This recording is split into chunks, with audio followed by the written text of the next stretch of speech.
Hola de nuevo, con el fin entonces de continuar analizando la actividad eléctrica en el cuerpo humano, pues entonces vamos a intentar plantear un modelo matemático que nos permita a nosotros entender o simular a través pues de nuestras ecuaciones lo que está sucediendo en la membrana celular. ¿Listo? Entonces la clase pasada, pues bueno, nos dábamos cuenta que de toda la neurona, como la planteábamos, pues entonces de toda esta neurona, pues cogimos una sección transversal y de la sección transversal analizamos únicamente eh, un patrón o un segmento de la membrana. Nos debemos dar cuenta, pues algo también que resaltamos es la diferencia entre los tamaños. Mientras tenemos un diámetro de 200.000 Armstrong, pues resulta que la membrana únicamente tiene un espesor de 40 Armstrong. Esto pues lo vamos a tener por acá presente. Esto recuerden es 40 por 10 a la menos 10 metros. Es algo muy pequeño, 40 Armstrong. Si lo damos en nanómetros, sería entonces 40 por 10 a la menos 10, sería 4 por 10 a la menos 9, 4 nanómetros. Sería el grosor de esto. En nanómetros porque pues si nosotros tenemos una idea de la longitud de onda, de las longitudes de onda en el espectro visible, pues entonces nos damos cuenta que la luz que nosotros podemos ver con nuestros ojos eh, tiene, pues precisamente maneja un rango entre los 480 nanómetros más o menos y los 600 y algo, ¿cierto? Que sería desde el violeta, pues después del ultravioleta hasta el rojo. Ya después del infrarrojo ya nuevamente pues no lo podríamos ver. Entonces esas longitudes de onda son tan grandes comparadas con el espesor de la membrana que ni siquiera pues alcanzan a interactuar la luz con la membrana de una célula, de una neurona. Entonces pues aunque nosotros tenemos una idea de la estructura de la membrana, en realidad nunca la hemos visto de forma directa. ¿Listo? Eso lo vamos a ver. ¿Por qué pues les cuento esto?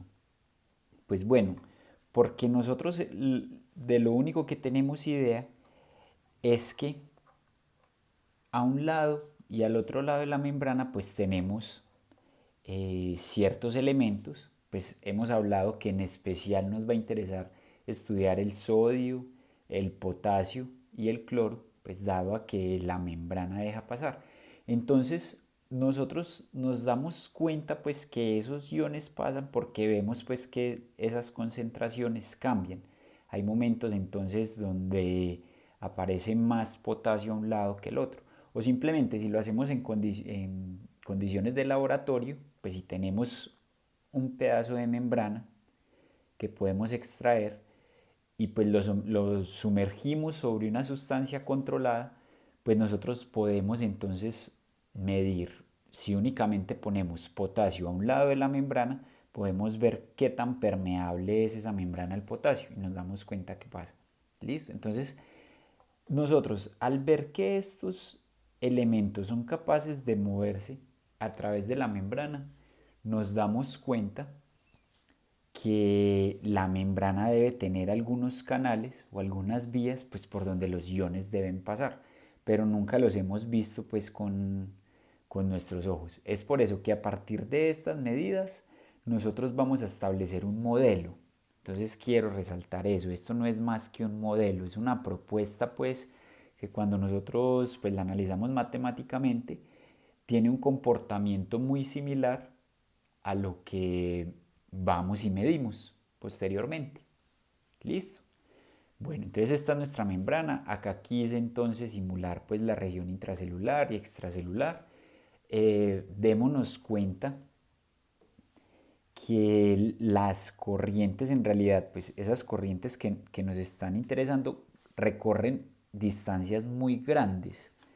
Listo, entonces, pues si analizamos lo que está sucediendo en nuestro cuerpo, pues debemos hablar del sistema sensitivo y debemos hablar del sistema motor. ¿De acuerdo? Entonces, pues bueno, aquí solo quiero mostrar pues como las vías de conducción eléctrica que tenemos en nuestro cuerpo. En la introducción planteábamos esto, pues aquí ya lo intento esquematizar, como tratando de explicar que el sistema sensitivo es la forma entonces en que nuestro cerebro entiende el mundo exterior. ¿Listo? Entonces toda la información son fenómenos físicos que se convierten en señales eléctricas y llegan hasta nuestro cerebro. ¿Listo? Entonces, claro, tiene que recorrer desde donde está, pues digamos, nuestro sensor, cada uno de nuestros sensores, y pues tiene que recorrer todo nuestro cuerpo hasta llegar al cerebro. ¿Listo? Este va a ser el principio. Resulta que esta es nuestra componente fundamental. Este es el eslabón más pequeño que vamos a tener en la construcción de lo que está sucediendo acá. ¿Listo? Entonces, de alguna manera vamos a entender, por ejemplo, nuestra visión, nuestro olfato, nuestro gusto, nuestro tacto y pues nuestro sentido del oído, pues lo vamos a entender como un sensor que tiene la capacidad de convertir ese fenómeno físico, pues entonces en un intercambio de iones. ¿Listo? Vamos a pensar también que así como en nuestros ojos, entonces tenemos en la retina, vamos a tener unas células. Esas células lo que hacen es que cuando reciben luz, pues entonces son capaces de intercambiar los iones o liberar iones de forma que se genere un impulso eléctrico o una corriente eléctrica en una de esas neuronas y esa corriente eléctrica se empieza a propagar a lo largo de toda una red neuronal que va a llegar hasta nuestro cerebro. Entonces lo mismo pasa con nuestro tacto, por ejemplo. Entonces en el tacto, pues no lo podemos imaginar también esas células, pues como unos compartimentos cerrados y cuando nosotros pues presionamos algo, cuando tocamos una textura o algo con nuestros dedos o con nuestra piel, pues entonces se liberan iones que desbalancean pues el equilibrio que vaya a haber en alguna neurona y empieza entonces la propagación del impulso eléctrico. Entonces lo mismo con el audio, bueno, y todos. Entonces de eso podemos hablar más adelante, de cómo es que trabajan esas células. Trataremos de hacerlo entonces más adelante, pues cuando hablemos de la física de los sentidos. Listo, por ahora pensemos entonces que cualquier desbalance en estos iones, en estas concentraciones de iones, pues va a generar entonces corrientes eléctricas. ¿Por qué corrientes eléctricas? Pues porque, bueno, estas son moléculas que están cargadas eléctricamente y están pasando a través de esos canales. Vamos a ver qué consecuencias trae. Pues bueno, no quiero dejar de hablar del sistema motor, así como entonces el sistema sensitivo es toda la información que llega a nuestro cerebro, pues tenemos como herramienta de salida el sistema motor. Entonces, de alguna forma también nuestro cerebro genera impulsos eléctricos, ya lo entendemos entonces esos impulsos eléctricos como algo, como un movimiento de iones. Les vamos a explicar mucho mejor, todavía no hemos hablado de esto obviamente. Entonces, de alguna forma, nuestro cerebro genera ese intercambio de iones, es algo que estamos estudiando y entendiendo cómo es que funciona eso en nuestro cerebro o qué es lo que da la orden. Y ese impulso eléctrico, pues entonces viaja a través de todas esas redes neuronales hasta llegar al músculo. Y en el músculo, pues esa actividad eléctrica se genera en una contracción mecánica. ¿Listo? De aquí pues debemos entender, o pues quiero resaltar que si bien acá nosotros entendemos claramente el fenómeno que genera la liberación de esas moléculas y de esos iones, o el inicio pues del estímulo eléctrico, en nuestro cerebro lo estamos tratando de entender pues ya que viene desde nuestra voluntad, ¿cierto? Bueno, así como hay movimientos voluntarios e involuntarios. El hecho es que estamos tratando de entender cómo esa conciencia pues es capaz entonces de convertirse en un evento físico. Pues bueno, el hecho es entonces es que nos interesa es cómo se propaga ese impulso eléctrico hasta los músculos para ejecutar un movimiento. Entonces, bueno, vamos a estar analizando un poco esta eslabón, esa componente fundamental. Bueno, entonces vamos a tratar de plantear un primer modelo eléctrico. ¿Listo? Vean pues que para ese modelo eléctrico pues vamos a tratar de conocer o de traer a relación más bien las propiedades eléctricas de las que hablábamos. Vemos que tenemos entonces pues unos portadores de carga eléctrica. Vemos que hay unas vías de conducción, ¿de acuerdo? Entonces esas vías de conducción es por donde van a circular las cargas eléctricas. Se genera una corriente eléctrica. ¿Listo? Entonces todos esos movimientos, ya sea pues hacia afuera o hacia adentro, vamos a ver que esto va a estar intercambiando todo el tiempo. Entonces todas esas cargas que se mueven por esos canales los vamos a asociar a una resistencia. Más bien los canales como tal los asociamos a una resistencia. ¿De acuerdo?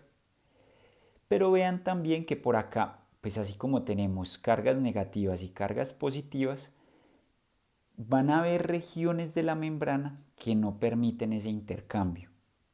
Es decir, tenemos regiones de la membrana que son aislantes, no me permiten conducir entonces esas corrientes eléctricas.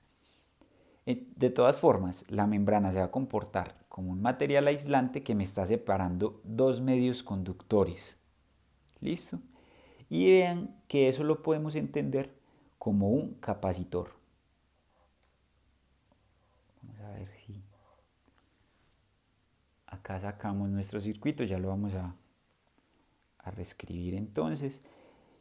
Este va a ser entonces nuestro modelo. Vemos que hay regiones por donde circulan, hay regiones entonces donde se van a aglomerar las cargas. Nos la imaginamos, sabemos que un capacitor pues me permite almacenar a mí cargas eléctricas, pues entonces las cargas positivas se van a aglomerar a un lado, van a traer cargas negativas al otro lado y se van a traer entre sí, pero pues no se pueden terminar de mover porque hay un material aislante que los separa. ¿Listo? Así pues, nuestro primer modelo que vamos a proponer pues va a ser un circuito RC.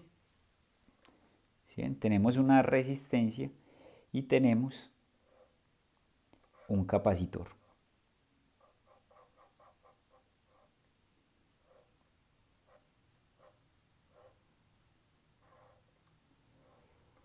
Listo, entonces pues bueno, en este primer modelo vamos a hablar de la resistencia. Déjenme llamarla como la resistencia de la membrana. Por acá voy a poner entonces también la capacitancia de la membrana. ¿De acuerdo? Tenemos la resistencia de membrana y la capacitancia de membrana. Pues dado el esquema, sigamos entendiendo entonces pues esta parte inferior como el interior de la membrana y esta de acá pues el exterior. Listo. El hecho entonces es que, pues bueno, por acá va a venir una corriente